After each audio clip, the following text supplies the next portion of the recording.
तो चलिए आगे बढ़ते हुए अब बात करेंगे हुर्मुज संकट से जुड़े खबरों के बारे में। जैसा कि हम जानते हैं कि अमेरिका ने हुर्मुज पर अभी नाकाबंदी लगाई हुई थी जिस प्रकार से, लेकिन अब वहीं पे प्रधानमंत्री नरेंद्र मोदी ने अमेरिका के राष्ट्रपति डोनाल्ड ट्रंप से बातचीत की है।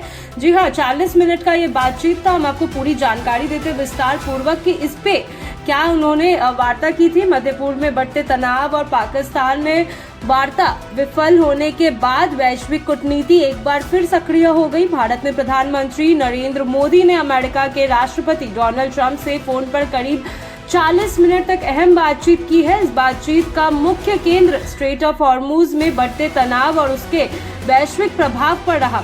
सूत्रों के अनुसार यह बातचीत ऐसे समय में हुई जब पाकिस्तान में चल रही कूटनीतिक वार्ताएं किसी ठोस नतीजे पर नहीं पहुंच सकी।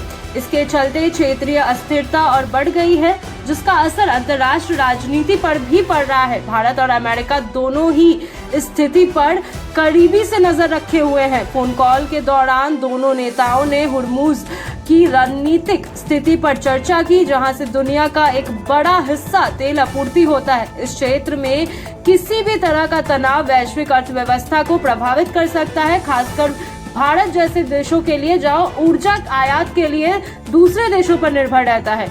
बताया जा रहा है कि प्रधानमंत्री मोदी ने क्षेत्र में शांति और स्थिरता बनाए रखने पर जोर दिया, जबकि ट्रंप ने अमेरिका की रणनीति और सुरक्षा उपायों की जानकारी साझा की। दोनों नेताओं ने इस बात पर सहमति जताई कि स्थिति को और बिगड़ने से रोकना और के लिए कूटनीतिक प्रयास जरूरी है। विशेषज्ञों का मानना है कि यह बातचीत केवल द्विपक्षीय संबंधों तक सीमित नहीं है, बल्कि इसका असर वैश्विक राजनीति और अर्थव्यवस्था पर भी सीधा पड़ेगा।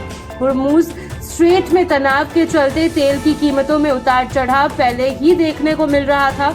इस घटनाक्रम में यह भी साफ हो गया है कि भारत अब वैश्विक मुद्दों पर सक्रिय भूमिका निभा रहा है और अंतर्राष्ट्रीय स्तर पर अपनी स्थिति को और मजबूत कर रहा है। आने वाले दिनों में यह देखना महत्वपूर्ण होगा कि इस बातचीत के बाद क्षेत्रीय और वैश्विक स्तर पर क्या बदलाव आते हैं।